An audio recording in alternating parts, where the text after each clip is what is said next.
Andrew McCart, iFLTV, delighted to be joined by a fresh-looking... Which is every time I have a haircut. I always get like torn between a haircut. I know you don't really have that problem. And a beard. Right? I like the beard, I must admit. The thing is, right, I look much younger with short hair and without a beard. But I think I look better with longer hair with a beard. So where are you? And then what I do is, when I get longer hair and a beard, I go, you looking a bit, sorry, excuse my French, bit whatever. You look like you're a bit haggard, son. You need a little freshen up. So then I get a trim, shave the beard off, and I'm like, nah. Do you know what I mean? So we won't ask the viewers to vote, but I'm just letting you know. I'm very transparent with you guys. This is just what goes through my head. Still very vain at 45. I was actually thinking today, by the way, you left the door open. I'll go and get that now. You carry on talking, I'll go and shut the door. I was actually thinking today, I'm 46 this year, and I actually think, how old are you? 42. Okay, you look But older. you look younger than me. You look older than I me, to be admit fair, that, I right? admit that. But you know what I was thinking? I mean, you're in good nick, right? Yeah. I was actually thinking, it is a major, it's a bit of a Parsons terminology, flex Shava. to be in shape in your, I mean, particularly 40s, but 50s as well. And we did that Fight Day 5K this morning. It's fucking hard graft for me. I mean, I'm 46 this year. I am 17 and a half stone. And I don't run it too slow, you know what I mean? But I love it. I love it.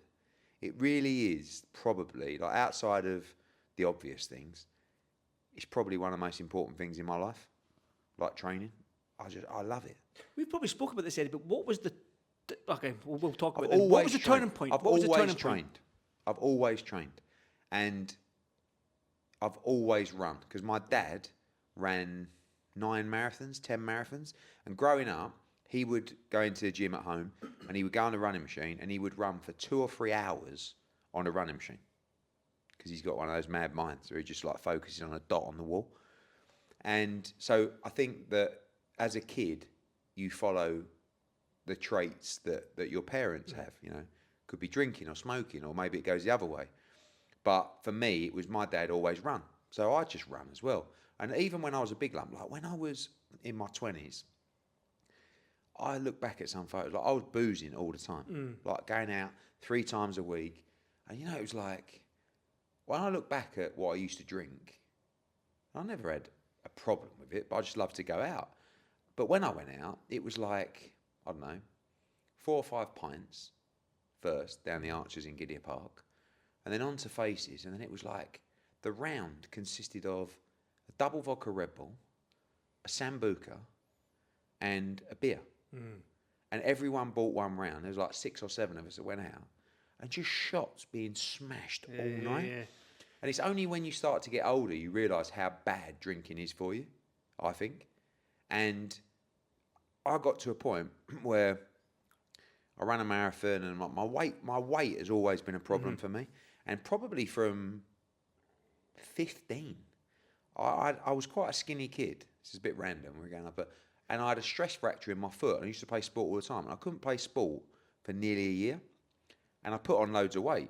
Like, it was never like massive, but for a kid that thought they were cool, bit on the porky side. Yeah. And from then, I've always been at war with my weight. Like, not always a negative relationship with it, because it actually, it's like a game to me. I weigh myself a lot, but that's like a game. So it's like I keep myself, it's like this Whoop. I'm not actually sure whether it's good for my mental or not, but it's a game, and I'm trying to win. So like I'm actually making myself go to bed on time, or you look at your strain and you look at your recovery, your heart rate, what's your HRV. So I like to compete, even on things like that. So against yourself as well. Yeah, but I think for me, probably when I started doing all these international shows, I think I just felt bollocksed all the time, and I just was.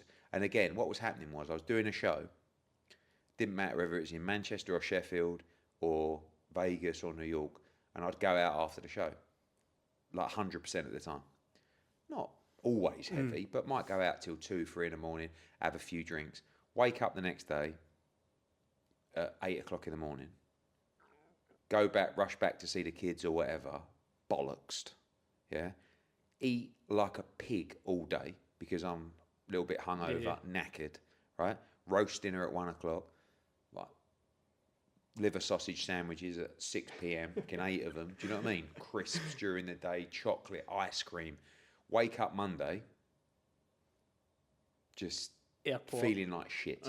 Feeling like shit, eat a load of shit again, right? So you've got to snap yourself out of the mental that you're in. Whereas now, I'm in it all the time. So, like, today, do the Fight Day 5K, do the show. You know, I don't go out after the shows ever. I go straight to my room.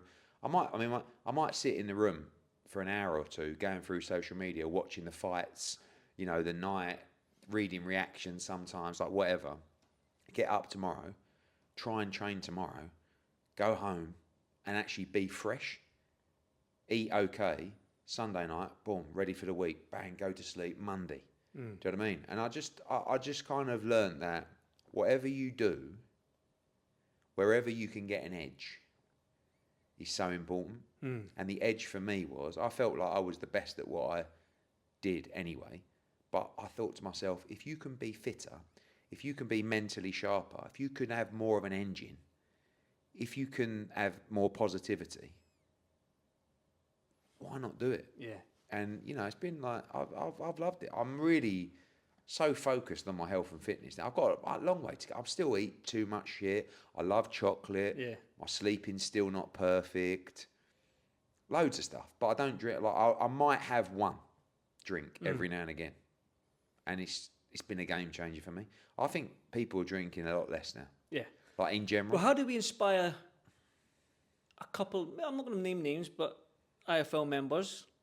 How do we inspire a couple of IFL members to... Well, I mean, look, we've got two of them, right? We've got Joe Pugh and we've got Cougan Cassius. You named them. Now, Joe Pugh's a young fella. How old is he? 21. Yeah, right. But listen, you can't... It's very difficult to say to Joe Pugh, Joe, you got to get in the gym, son. Like, eat well, go to bed on time. He's going, mate, I'm 21. If you'd have told me that at 21, I would have gone, righto. Yeah. I was out non-stop. Cougan, a little bit different. I want to see him more in the gym. But I would say to anyone watching this, like I said recently, or no, a couple of years ago in an interview that ended up being on all those reels kind of stuff, I said, I've never met anyone who hasn't made an effort on their health and fitness that hasn't improved their life. I think that was me in Liverpool. Yeah, I think it was. Yeah, that went but that's that men's health. We talked about men's health. Yeah, but that's so true. There is no negative, is there? Like getting fitter and exercising more. There is no chance that leads to anything but improvement to your life. Even if it's, only your health, that's improvement to your life. But it's not just your health. That's the difference. And it doesn't matter whether you sell double glazing, whether you're a fighter, whether you are a doctor, a politician. Edge, if you improve, you will perform better. If you improve your health and fitness, you will perform better in the workplace, in your career, everything just follows on. And I would say to people as well, I don't want to be preaching, try stop drinking, right? And you'd be shocked. See this thing, right? This is... He's pointing at a whip that people whip. Yeah. This is the biggest, wake-up call I ever had about alcohol. Because you have 2 drinks. You have 4 or 5 drinks. Your recovery, your resting heart rate, everything flatlines. Right? My resting heart rate is around between 49 and 52, which is quite low for a big lump. Big guy, yeah.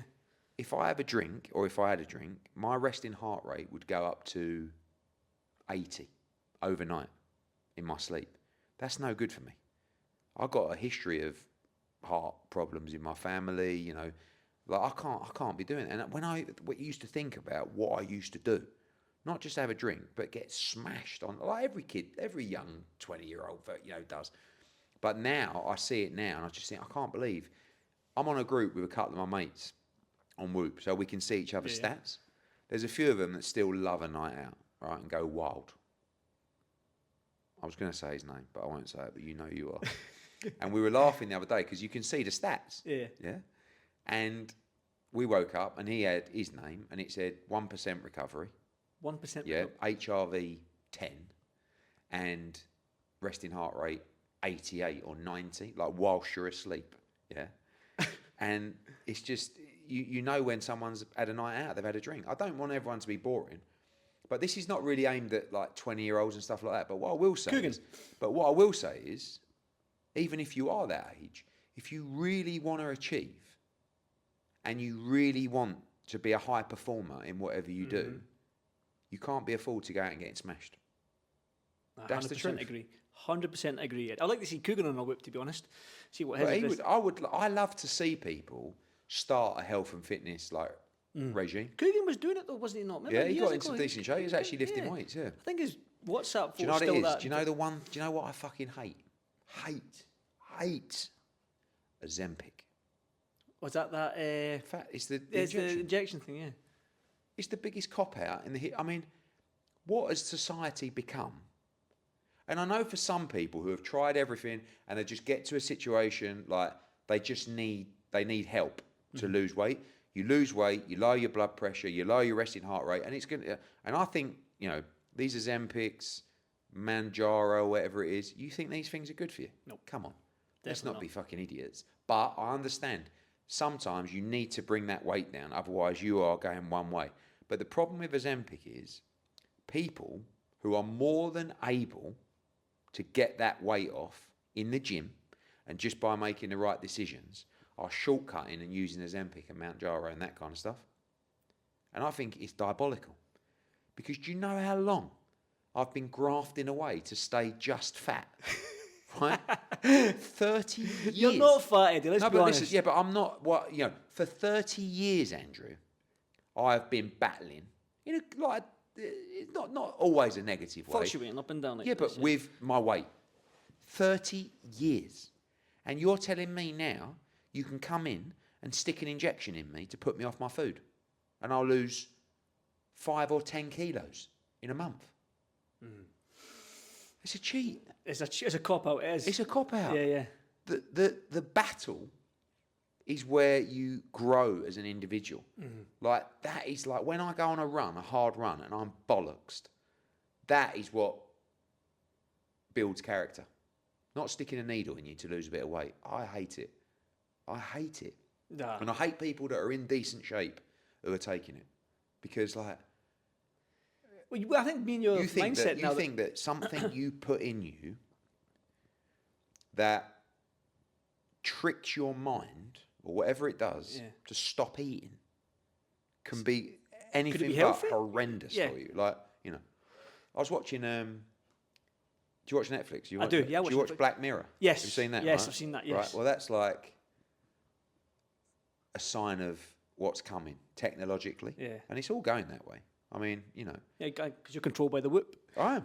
No, but you know that sitting in that meeting with these execs, they are talking about how to get you more engaged, which is another code word for addicted, to this product and everything associated with the benefits of this product and how you can improve your numbers and in turn what products you can also buy via Whoop to help you achieve those numbers. Do you know what I mean? I mean, I'm no conspiracy theorist, but the reality is... Let's get into it. ...is that we are... they want to control you. Can't believe I've actually just said that. Can we cut it out? I've been watching too much Black Mirror. But it's true, though. Like, you can imagine, and see, that's where social media... Like, I've actually switched up my social media now, my usage and stuff like that, because I think they want you to be on it all the time, obviously. Right? And when you watch Black Mirror, I mean, it's a bit OTT. Yeah, it's a bit OTT. But you can imagine the aim of those meetings is to make you or I scroll through, spend more time, more usage, more content being digested in here, more ads, more products, more messages, more narrative. And we've actually got quite a lot in common now, Eddie. Well, I thought we were I'm not like Frank Smith's more of a conspiracy guy. I'm not saying it's a conspiracy. It's a natural thing to do. Yeah. If that's your product, of course, I want you to buy tickets for my boxing. I want to try and engage you via my digital media to make you buy tickets or buy a pay-per-view. It's not, but yeah, No, do you want to talk some Anyway, boxing? Do you want to talk some boxing? We'll wrap it up. That's been 15 minutes I know. almost. Well, I suppose the reason why we're here in Sheffield is Dalton Smith, who's this close to that world title, and he's up against Matthew Germain, who at the press conference and at the weigh-in there seems up for it. So is this I think asking for I think Dalton? you've got to be a little bit careful in these fights, to be honest with you. I mean, look, I think Dalton is levels above Germain. I mean, he's the last guy that was mandated to fight Dalton for the European title just wasn't good enough and froze and got busted up in a round. This won't be like that, you know. But Dalton's a fast starter and he's clinical. I think that confidence plays such a huge role in terms of performance in any sport, but particularly in boxing. Like if you start to believe in yourself and you fancy yourself and you've got ability, you actually become a much more dangerous fighter.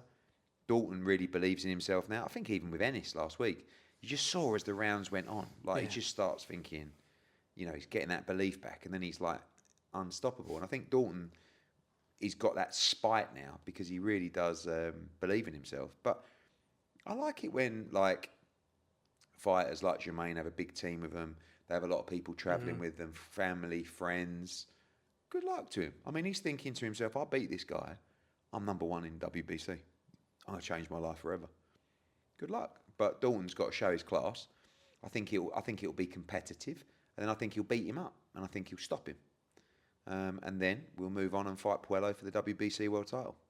I was going to ask, the Puello fight is obviously the natural fight, which is going to be next for Dalton. Are we going to see... Dalton's talked to me privately about fighting in the US. Is that something he wants to do? Is that something you've talked about going over there to win that title? You'd always want to get home advantage. You know, I think that we think that, especially in Sheffield, there's an opportunity to grow and build Dalton Smith. The World Championship fight would be at Sheffield Arena.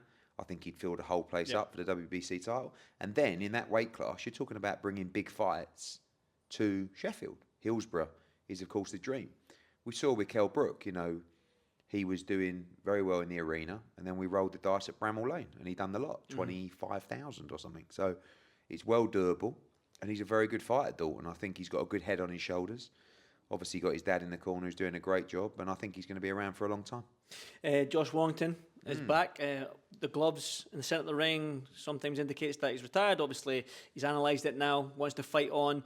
He's up against the guy that gave McCollum a tough night. And then obviously, I think this let's talk about McCollum, Josh Warrington as well. I think that this is going to be a tough night's work, if I'm honest. Because I think mentally, I haven't spoke to Josh at length, but the fact that he put the gloves down after the Kakachi fight, the fact that when he went back to the change room, I think in his mind he was done. Then he's having conversations with himself. Is he really? Then the time goes on. It's like, I feel good. Like, but I think you never really know till you get back in there. And you could get back in there and everything could be fine. And if it's fine, he'll have a good fight with this guy and he'll win well. If he struggles against this guy, it's over. He could win against this guy. But if he struggles and wins and just gets over the line, you got to have a think, you know, because you can't be fighting at the top level if you can't beat these guys well. And tonight is just a little bit of more of a mental battle for Josh than anything. And I think there'll be quite a few nerves, to be honest, because it's like, I don't think he is 100% convinced of what he has left. And sometimes you got to find out in the hardest possible way, which is in there, not in the gym, in sparring, because you can spar and look good, and then when you get in there, you're just not the same. Yeah. And that can come at any time. I don't think that will come, but I would think, I bet he's nervous right now. Really nervous. Because you just don't know. You know, and to be honest, sometimes I look at the performances I don't think, he was out for a long time after that Lee Wood fight. I mean, Lee Wood's got that problem, but 8 months worse. Because Josh fought in September. Lee hasn't fought since Josh Warrington a year before that. It's going to be a year and a half. It's very difficult to go back in the ring and be razor sharp. And he lost to a good fighter in Kakachi, Josh. He definitely didn't look like the Josh Warrington who beat Carl Frampton and Kiko and, all these great fighters. But, I think tonight will tell us a lot. And I would think right now, with 3 or 4 hours to go, he's probably might be more nervous tonight than he was because maybe you're thinking, fuck, maybe this is it for me. I really need to win tonight.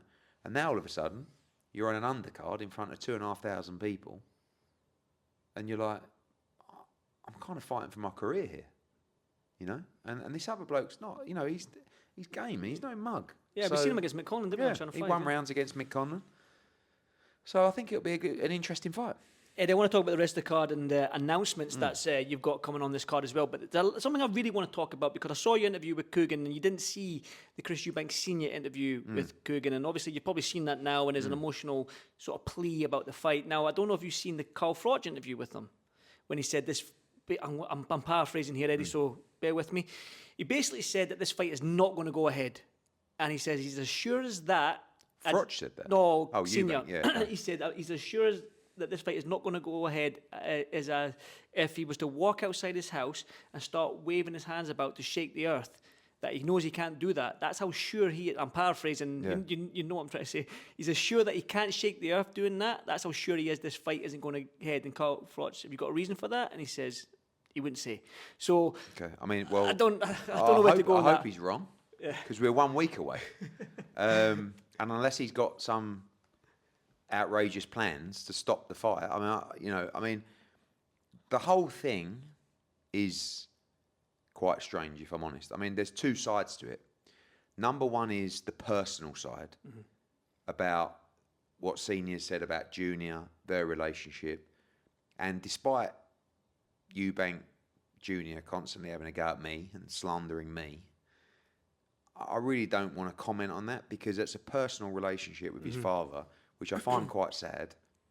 And I really hope they can work it out, because I know how close I am to my dad, and I know that if I was ever involved in something like this, I would want and I would expect him to be by my side, and I would certainly never expect him to go against me with comments or whatever. So I hope, it doesn't sound like Senior's going to be involved, but post-fight, I really hope those two can mend it up and make it work, genuinely. Like, I've known the family for a long time. That's important for those guys to do it. The weird stuff about, I mean, firstly, he seems to have real outrage about this fight. And I don't quite, when he actually explains the outrage, it doesn't really make sense. I mean, on one hand, he's talking about Junior's weight, which is just his championship weight, which he's made the last 5 fights. Now he's kind of switched it, saying that Conor shouldn't be fighting him because he's a 147. I mean, Chris Eubank Sr. was a middleweight. He spent a large part of his career at middleweight, and an even bigger part, or a bigger part of his championship fights at super middleweight. He then boxed at light heavyweight, and then in the end he stepped up to cruiserweight, which was quite ridiculous. Carl the massive guys up there, and fought because that was the only opportunity that was there for him at the time. So he knows the game, and he knows that Conor Benn's last few fights have been at 154. It's a step up for him, and he's oversized in the fight. But he makes up for it with his ability, his youth, and his sharpness. And we know it's dangerous. We accept that and we acknowledge it. But it seems like faux outrage, if I'm honest. Like, I don't quite understand the points that are being made. And why are those points being made? Is it because he's not involved? Is it because he's not in the corner? Is it because the relationship's broken down and he doesn't want to be supporting the fight? I don't know, but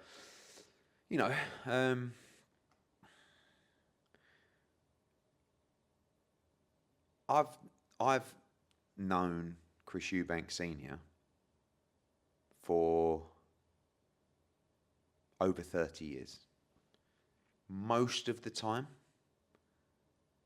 I've not really understand what he's been talking about during that period. I mean, he's a great fighter.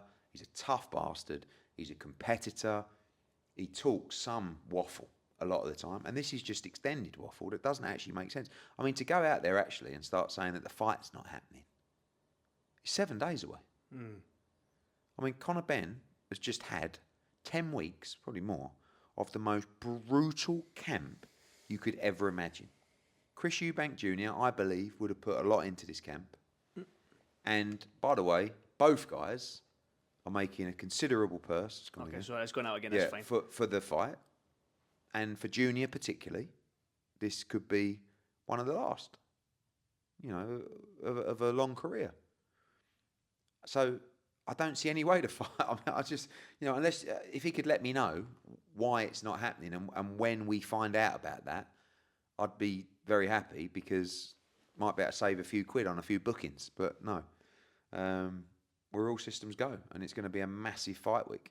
Let's talk about the fight week then. Obviously, Conor is moving up. If he beats Eubank, does he stay there? Does he go down to 154? Is he a 147 pounder? And if Eubank loses, does he retire? How do you see the dynamics of this whole week playing out? This is supposed to be the fight night. Look, I think this is a 50-50 fight. I truly believe Conor Benn wins this fight, but I also understand that it's a dangerous fight because of the size. That's the danger in this fight. It's not because of how good Eubank is. And I know that some fighters have come out and talked about Chris is a decent fighter. Is he an elite, world-class fighter? No, in my opinion. Is Conor? I believe he can be. He's never boxed there yet. This is 2 top 15 world-class fighters. That's what it is. And when people say about, it's a circus, it's not at all. It's 2 world-class top 15 fighters in their respective divisions fighting each other in a great fight. They just so happen to be the sons of Chris Eubank and Nigel Benn. Right? But let's be honest. Take all that away. This is a great fight. You can't call it. No one can call it. Everyone's coming up to me downstairs. What do you reckon next week? Eubank, Benn, points, stoppage. No one's got a clue. Is Eubank shot to pieces? Right? Can Conor Benn put a dent in a middleweight?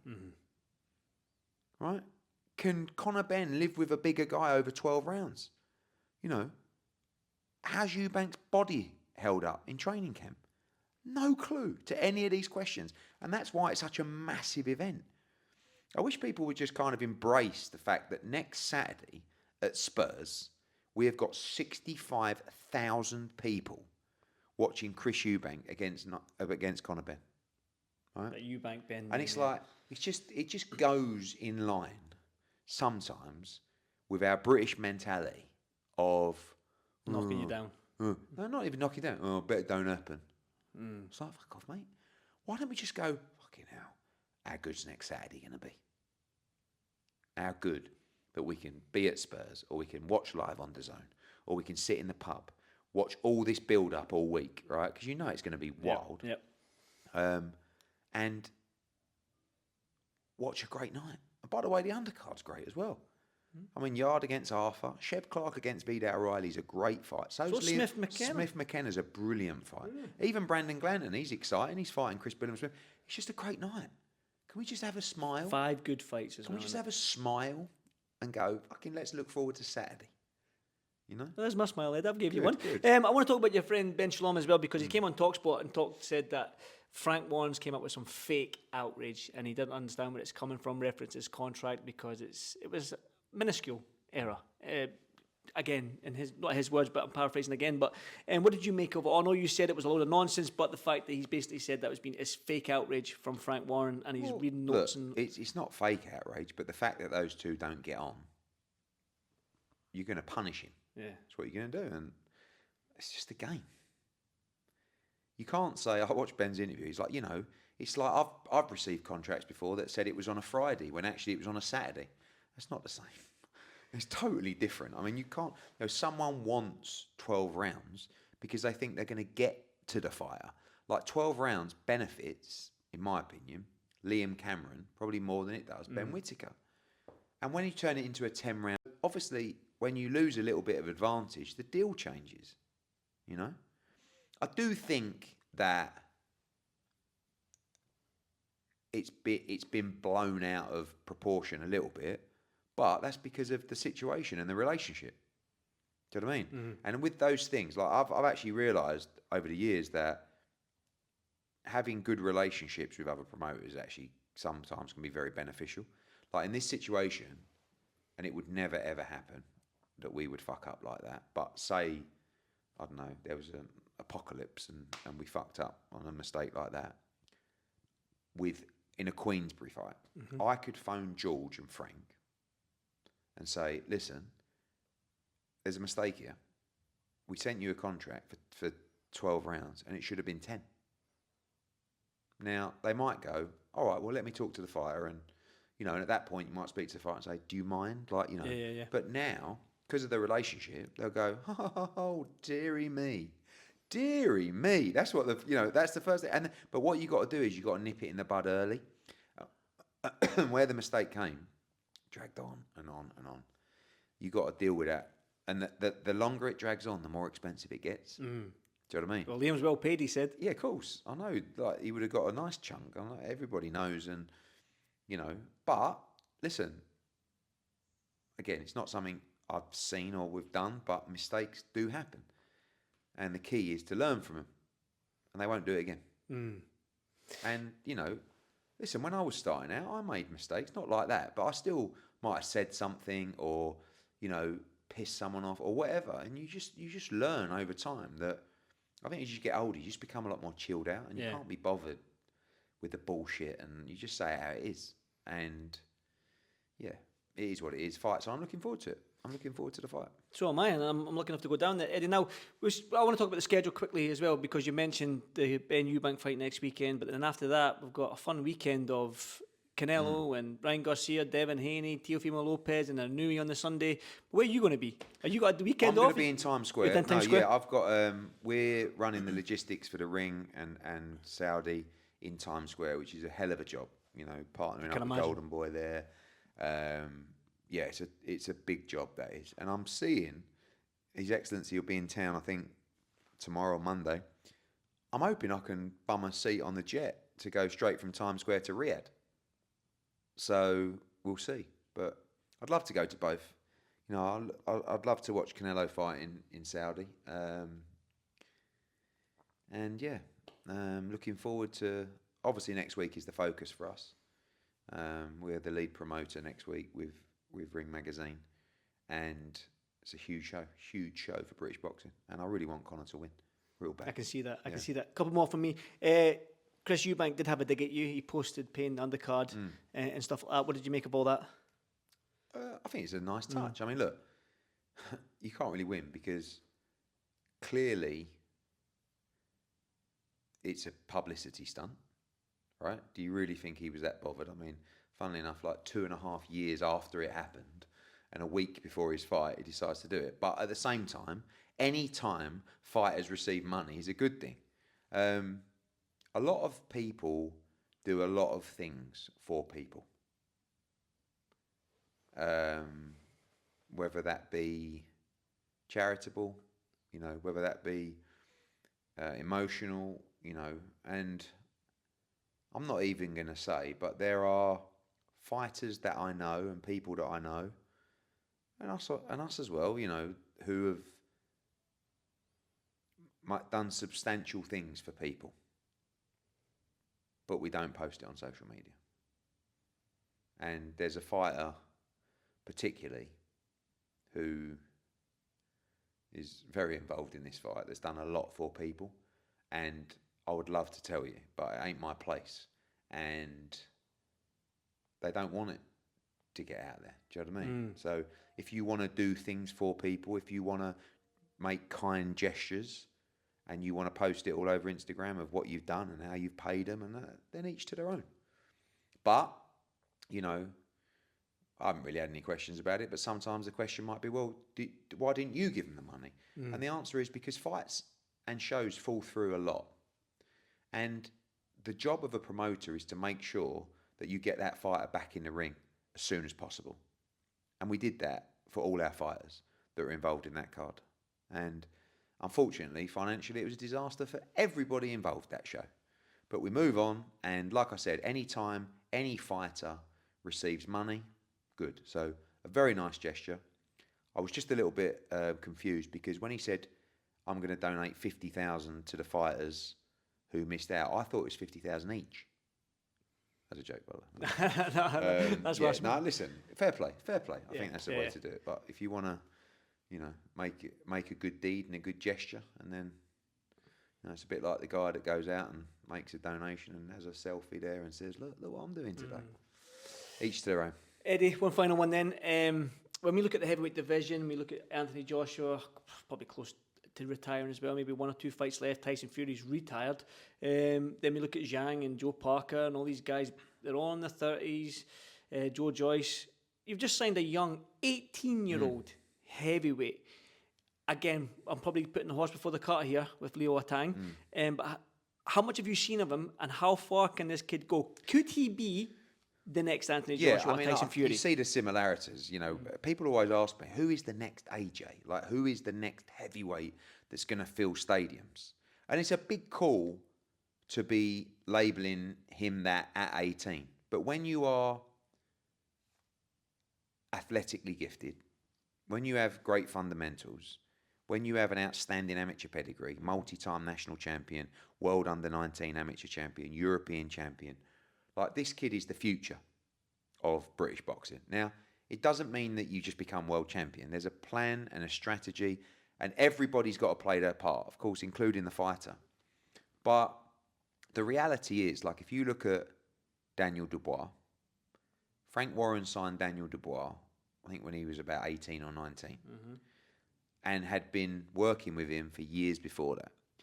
Moses Italma, again, 18 when he turned pro, I think, or something like that, and been working with Frank for years before that.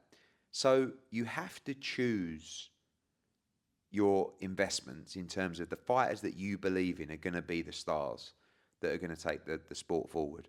When I look at Leo Atang, like I said, the ability, the athleticism, the way he looks, the way he speaks, that big smile, I look at him, I go, you're going to be a star. And I fucked up on Leo Atang because I watched him and I was like, wow. I watched him win the world under-19s and I was like, this kid's special. And I thought he was too young to turn pro. Not from his age perspective, but I just feel 18 is a young age to turn pro, right? But it's a heavyweight. Yeah. And he's still got so much, he's 6'4", like he's now 102 or 3 kilos, like he's still growing. And I messaged him after he won the world under-19s. And I said, listen, I watched you, like I had a plan in my head that I wanted to start investing, not even just to sign fighters, for them to stay amateur, but just to kind of like an excellence program where I identify the best young talent in the country and sponsor them effectively to have all the facilities and all the services that they need to evolve as a fighter and become elite. So I said to Leo, come to the show in Birmingham and we'll have a chat. Bring your trainer. No, like this was never about him turning pro. And he came and I met him in the Costa round the corner from the hotel, and everyone from the show was in that Costa. It was unbelievable, right? Managers, promoters, fighters, blah, blah. So I'm sitting there with Leo Atang and I see everyone looking over, Anyway, I didn't think anything of it. After that, he got inundated. Managers, agents, promoters. Like, just because I'm sitting down having a chat with him. And in that meeting, I said to him, this is what I'm going to do. I'm going to give you, I won't tell you how much it was, but I'm going to give you this much a month.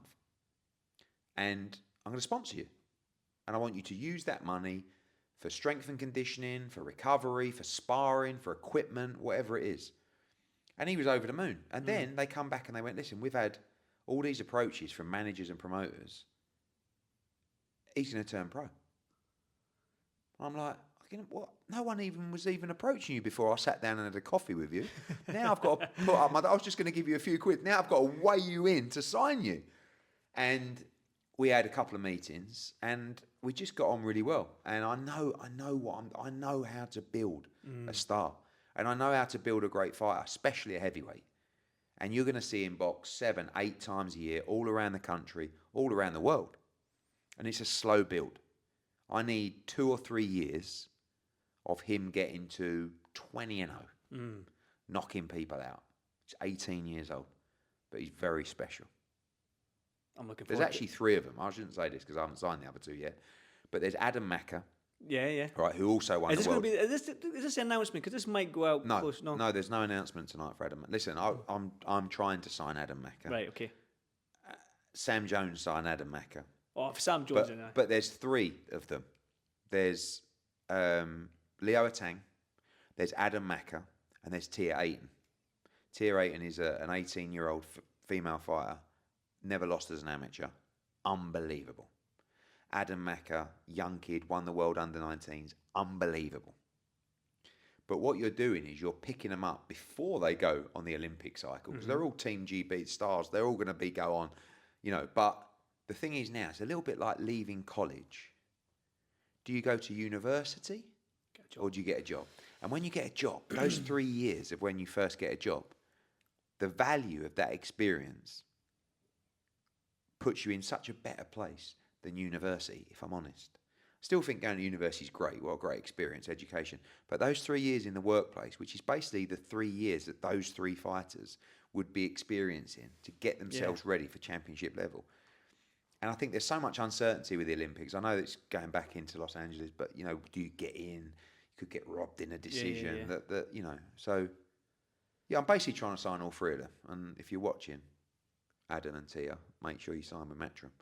I can give you a 4th. My fighter, Fred Hanaway, he's beat Levi Buttigieg in the British Championships. Yeah. He's Scottish. I know Ben's got Sam Hickey, Frank Warren signed, Arthur Jr., Drew Lemond. Yeah. You need a Scottish fighter. Yeah. Now, Fred's 19. Yeah. I'm telling you, Eddie, listen, I'm going to do my best Sam Jones impression. He's He's the next best thing. Yeah. There are so many great fighters out there, and we want to work with all of them. So, onwards and upwards. Definitely. Well, Eddie, like you, I'm going away to get a haircut to make myself look 3 years younger. Cheers, mate. I appreciate you as always, and See you thanks so tonight. much. See you tonight. Thanks, mate. Thanks, mate.